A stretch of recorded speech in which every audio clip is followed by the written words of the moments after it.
Selamat pagi anak-anak Bu Guru. Apa kabar hari ini? Tentunya anak Bu Guru dalam keadaan sehat walafiat kan? Anak-anak Bu Guru, sebelum kita mulai pembelajaran untuk hari ini, Bu Guru mau menyapa anak-anak dulu ya. Anak-anak Bu Guru sudah mandi belum? Sudah sarapan belum? Tentunya sudah semuanya ya anak-anak. Nah, nantinya sebelum anak-anak belajar, jangan lupa berdoa supaya apa yang kita pelajari hari ini dapat berjalan dengan lancar. Anak-anak Bu Guru, hari ini tanggal 3 Agustus 2020, kita jumpa kembali dalam materi IPA dan Bahasa Indonesia. Nah, anak-anak Bu Guru sudah siap belajar untuk hari ini? Kalau sudah siap, Bu Guru lanjut ya. Adapun tujuan pembelajaran untuk hari ini adalah yang pertama, siswa dapat mengetahui manfaat organ gerak manusia. Yang kedua, siswa dapat mengetahui gangguan dan kelainan tulang manusia. Yang ketiga, siswa dapat menentukan pokok pikiran dalam bacaan dan siswa dapat membuat kalimat dengan kata penghubung atau konjungsi. Anak-anak Bu Guru, sekarang kita akan membahas tentang manfaat organ gerak manusia. Apa saja ya manfaat organ gerak pada manusia? Nah, manfaat organ gerak dalam kehidupan manusia. Beragam jenis aktivitas manusia yang dilakukan, di mana dia akan memanfaatkan organ geraknya. Nah, adapun contohnya manfaat organ gerak pada manusia yaitu untuk yang pertama, membuat gerabah. Nah, pada saat membuat gerabah, anak-anak bisa lihat di buku LKS di sana tertera gambar seorang bapak sedang membuat gerabah. Kalau kita lihat, organ gerak yang digunakan oleh bapak tersebut adalah organ gerak tangan dan organ gerak kaki. Nanti anak-anak Bu Guru bisa membacanya lebih lengkap di buku LKS ya nak. Nah, kemudian manfaat organ gerak yang kedua yaitu melukis. Pada saat kita melukis, kita menggunakan organ gerak berupa tangan. Kemudian yang ketiga, aktivitas bermain lompat tali. Nah, kalau anak-anak bermain lompat tali, tentunya menggunakan kaki juga menggunakan tangan. Ayo, siapa yang pernah bermain lompat tali? Tentu anak-anak Bu Guru semuanya pernah ya. Nah, berikutnya bermain sepak bola. Nah, pada saat anak-anak bermain sepak bola, menggunakan organ gerak apa? Iya, betul, organ gerak kaki. Nah, yang kelima, bersepeda. Anak-anak pada saat bersepeda menggunakan organ gerak apa? Organ gerak kaki dan tangan. Karena sekali-sekali tangan kita gerakan untuk membelok-belokkan stangnya ya. Oke, selanjutnya yang keenam, aktivitas menimba air. Nah, pada saat kita menimba air, kita menggunakan organ gerak tangan. Yang ketujuh, menyapu lantai. Pada saat kita menyapu lantai, kita menggunakan organ gerak tangan dan kaki. Nah, pada saat kita mengayunkan sapu, kita menggunakan organ gerak tangan. Pada saat kita berjalan, kita menggunakan organ gerak kaki. Kemudian yang kedelapan, yaitu aktivitas menebar jaring. Nah, siapa yang biasanya menebar jaring? Yang menebar jaring biasanya bapak nelayan. Nah, pada saat bapak nelayan menebar jaring, menggunakan organ gerak berupa tangan. Paham anak-anak Bu Guru? Iya, kalau anak-anak sudah paham, jangan lupa aktivitas lain daripada manusia banyak lagi menggunakan organ gerak. Oke anak-anak Bu Guru, kalau sudah paham, Bu Guru lanjut ya. Selanjutnya kita akan membahas tentang gangguan dan kelainan tulang manusia. anak-anak Bu Guru, sistem gerak pada manusia dapat mengalami gangguan dan kelainan. Gangguan dan kelainan dapat disebabkan oleh sikap tubuh yang salah, pengaruh zat makanan atau gizi, faktor keturunan, penyakit, ataupun kecelakaan. Nah, berbagai gangguan dan kelainan tersebut menyebabkan sistem gerak tidak berfungsi dengan baik. Oleh karena itu, kesehatan organ gerak harus terus kita pelihara. Nah, selanjutnya kita akan membahas beberapa jenis gangguan pada tulang dan sendi manusia. Nah, yang pertama, gangguan pada tulang berupa kesleo atau terkilir. Nah, di mana gangguan pada persendian karena ligamen sendi atau otot sendi tertarik. Yang kedua, gangguan dislokasi. Nah, apa itu gangguan dislokasi? Gangguan dislokasi adalah pergeseran tulang karena robek atau tertariknya ligamen. Oke, nak Bu Guru. Yang ketiga, memar sendi. Memar sendi adalah gangguan pada sendi itu disebabkan karena selaput sendi robek. Oke. Yang keempat, urai sendi. Apa itu urai sendi? Urai sendi adalah memar sendi yang diikuti dengan lepasnya tulang dari persendian. Lepasnya tulang dari persendian, Bu Guru pernah menangani atau mengantar anak Bu Guru yang jatuh di sekolah karena urai sendi. Namun sekarang sudah sehat sekali, ya.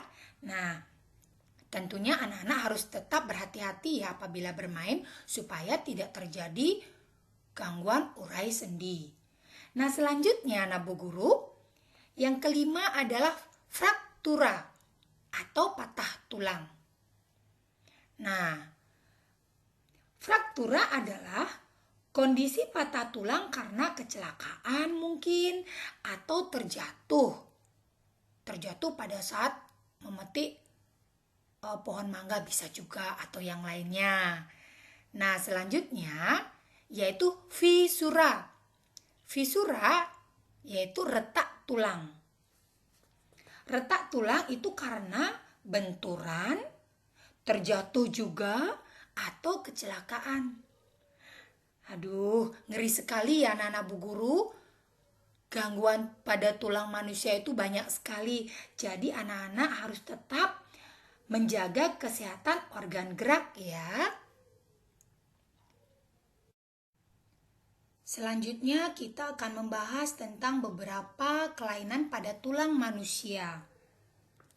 Kelainan pada tulang manusia atau pada sistem gerak dapat terjadi itu sejak lahir atau bawaan, kebiasaan yang salah, atau penyakit.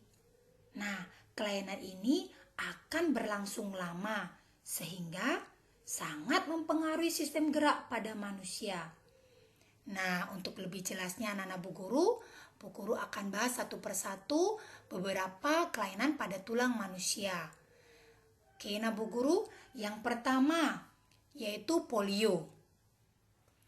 Kelainan tulang berupa polio, di mana polio itu disebabkan oleh poliovirus, di mana virus ini menyerang otak sehingga menyebabkan kelumpuhan anak-anak. Nah, di mana tulang kaki penderita polio biasanya mengecil. Penyakit polio dapat dicegah anak-anak. Bagaimana caranya? Tentunya anak-anak harus diimunisasi polio saat masih bayi. Selanjutnya yaitu rahitis. Nah, kelainan tulang berupa rahitis. Rahitis yaitu bentuk kaki O dan X. Kelainan ini terjadi sejak lahir atau bawaan anak-anak Bu Guru? Nah, penyebabnya apa? Penyebabnya adalah saat ibu hamil itu kekurangan vitamin D atau kalsium anak-anak Bu Guru. Jadi bisa menyebabkan rahitis. Nah, selanjutnya yang ketiga. Hidrosefalus. Apa itu hidrosefalus? Yaitu kepala membesar. Nah, di mana bentuk kepala membesar karena terjadi penggumpalan cairan dan pelebaran rongga otak. Kelainan ini terjadi pada bayi yang sejak lahir anak-anak. Nah, selanjutnya yang keempat yaitu mikrosefalus. Mikrosefalus adalah kebalikan daripada hidrosefalus, di mana bentuk kepalanya mengecil karena kelainan pertumbuhan tengkorak. Paham anak Bu Guru? Nah, Bu Guru lanjut yang kelima, yaitu osteoporosis. Apa itu osteoporosis? Osteoporosis yaitu pengeroposan tulang, sehingga tulang menjadi rapuh dan mudah retak atau bisa juga patah. Nah, penyakit ini terjadi tubuh kekurangan kalsium, karena kekurangan kalsium anak-anak Bu Guru. Nah, osteoporosis mudah terjadi pada siapa? Nah, osteoporosis itu mudah terjadi pada orang yang lanjut usia. Di mana? Karena kekurangan penyerapan kalsium pada tubuhnya. Paham anak Bu Guru? Selanjutnya kita bahas yang keenam yaitu rematik. Kelainan pada tulang berupa rematik. Rematik yaitu nyeri pada persendian. Nah, di mana ditandai dengan gejala nyeri pada persendian. Akibatnya sendi sulit digerakkan. Rematik kadang-kadang juga disertai pembengkakan sendi. Penyakit ini terjadi karena pengurangan fungsi tulang rawan pemisah sendi akibat proses pengepuran. Paham anak-anak? Iya, kalau sudah paham kita lanjut ke yang nomor 7, yaitu kelainan pada tulang belakang. Nah, kelainan pada tulang belakang akan Bu Guru bahas khusus di berikutnya. Oke, nah Bu Guru? Anak-anak Bu Guru, kelainan pada tulang belakang yang terjadi karena kebiasaan posisi duduk yang salah. Kebiasaan duduk yang salah dapat menyebabkan posisi tulang belakang bergeser dari posisi normal. Nah, biasanya anak-anak Bu Guru bagaimana duduk di sekolah kalau pada saat belajar di kelas? Harus tegap ya anak-anak Bu Guru, tidak boleh terbungkuk ataupun tulang belakangnya mereng ke samping kanan ataupun mereng ke samping kiri, karena itu sangat berbahaya. Nah, sekarang kita akan bahas kelainan pada tulang belakang.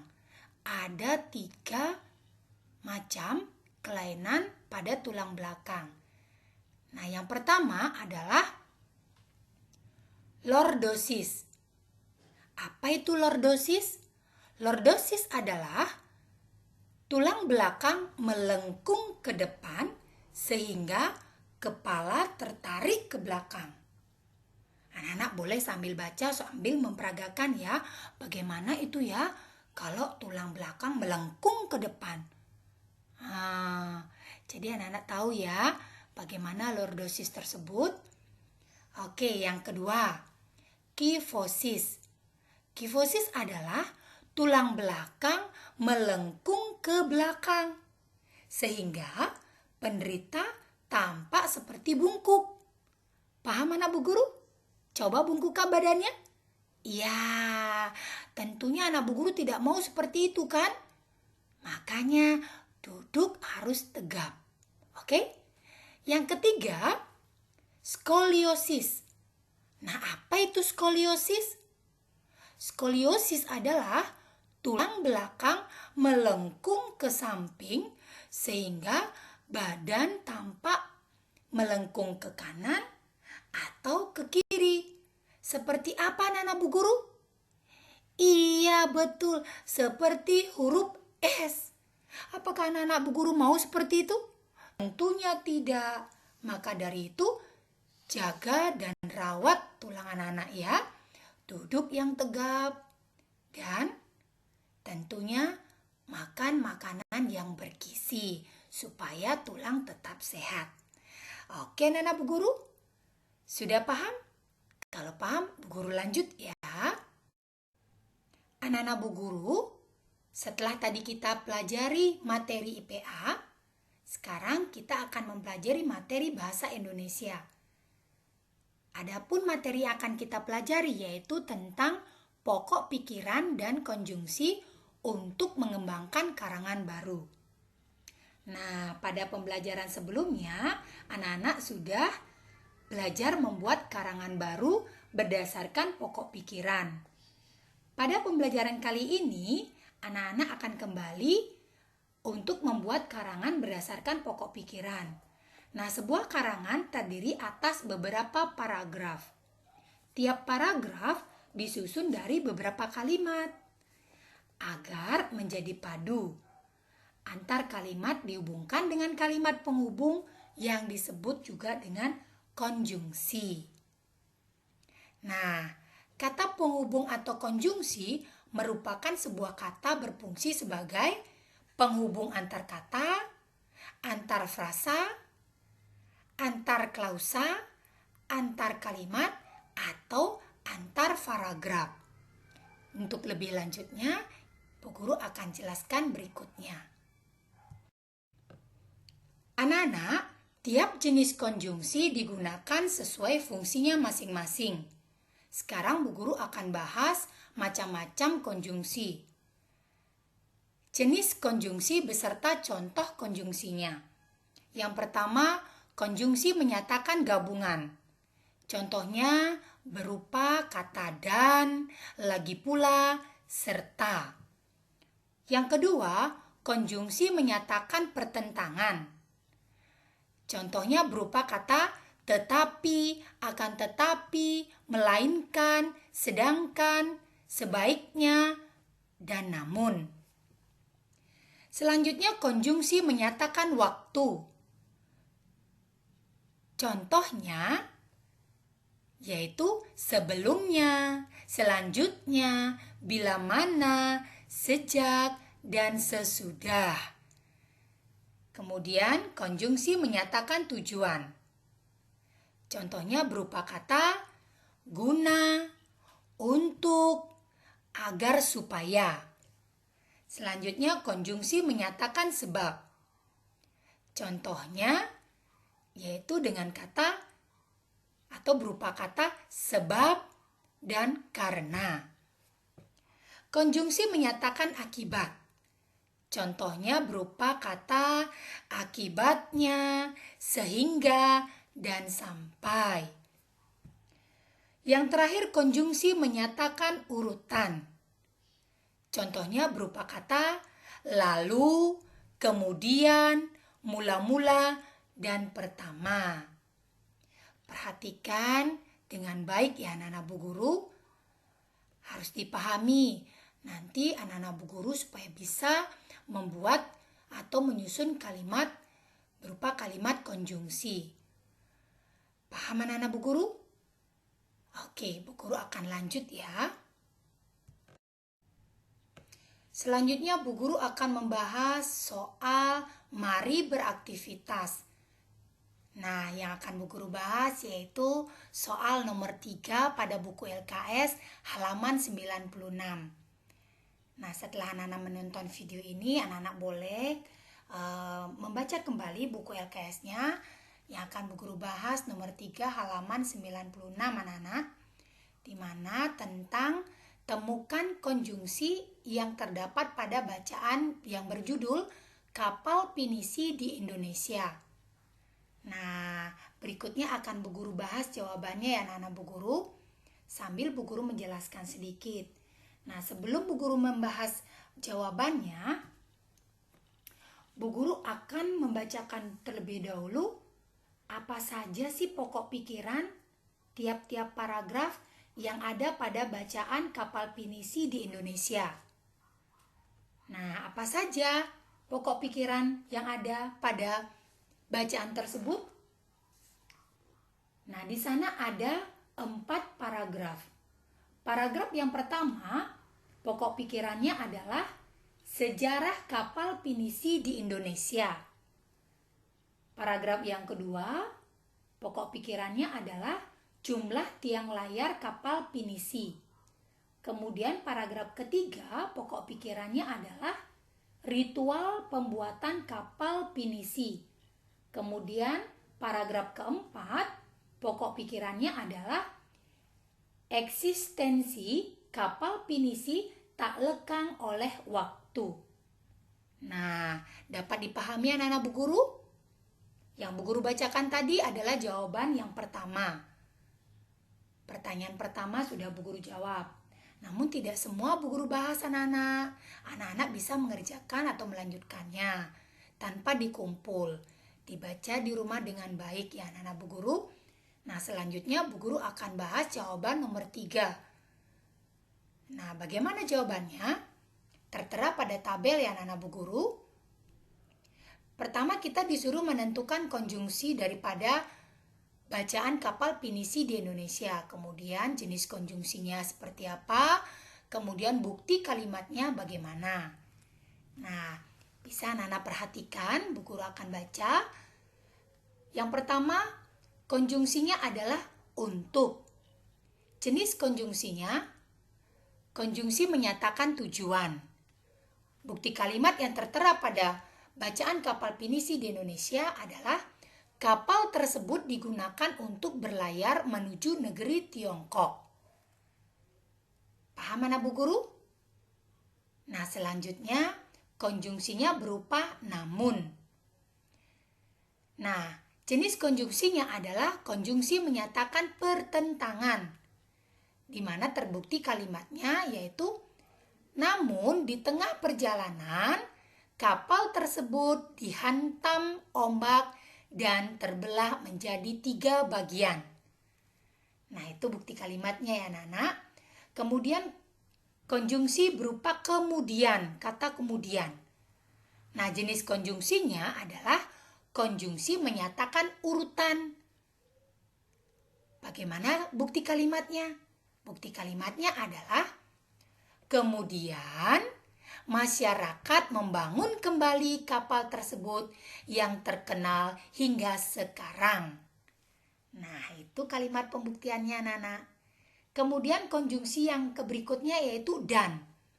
Jenis konjungsinya yaitu konjungsi menyatakan gabungan. Nah, muncullah bukti kalimatnya yaitu 2 bukti kalimatnya. Yang pertama, kapal pinisi memiliki 2 tiang layar utama dan 7 layar tambahan. Maaf Bu Guru tulisannya layar ya, itu sebenarnya layar. Yang ke B, mereka akan memilih tanggal 5 dan 7 setiap bulannya. Nah, itu bukti kalimat yang tertera pada kapal pinisi di Indonesia tentang konjungsi berupa dan. Ya, anak-anak Bu Guru. Yang terakhir, konjungsi berupa pertama. Jenis konjungsinya adalah konjungsi menyatakan urutan, di mana bukti kalimatnya adalah pertama, masyarakat memilih hari baik untuk mencari bahan-bahannya seperti pohon jati dan pohon meranti.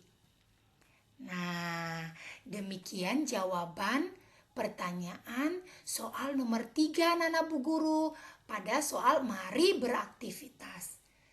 Kalau anak-anak tidak paham, anak-anak boleh hubungi Bu Guru kembali dan boleh melalui telepon untuk menanyakan yang mana anak-anak belum paham tentang pembahasan soal nomor 3. Paham anak-anak Bu Guru? Oke, harapan Bu Guru anak-anak paham sekali ya. Nantinya akan Bu Guru berikan tugas kembali bagaimana menentukan konjungsi, jenis konjungsi, dan bukti kalimatnya dalam sebuah bacaan. Oke, Nana Bu Guru? Iya, Bu Guru harapkan anak-anak paham. Dan jangan lupa bertanya ya apabila anak-anak belum paham. Bu Guru lanjut ya, Nana. Demikian pembelajaran daring untuk hari ini. Tetap semangat ya anak-anak Bu Guru. Dan jangan lupa apabila anak-anak Bu Guru belum paham, hubungi Bu Guru baik lewat telepon maupun WA. Sampai jumpa di materi selanjutnya.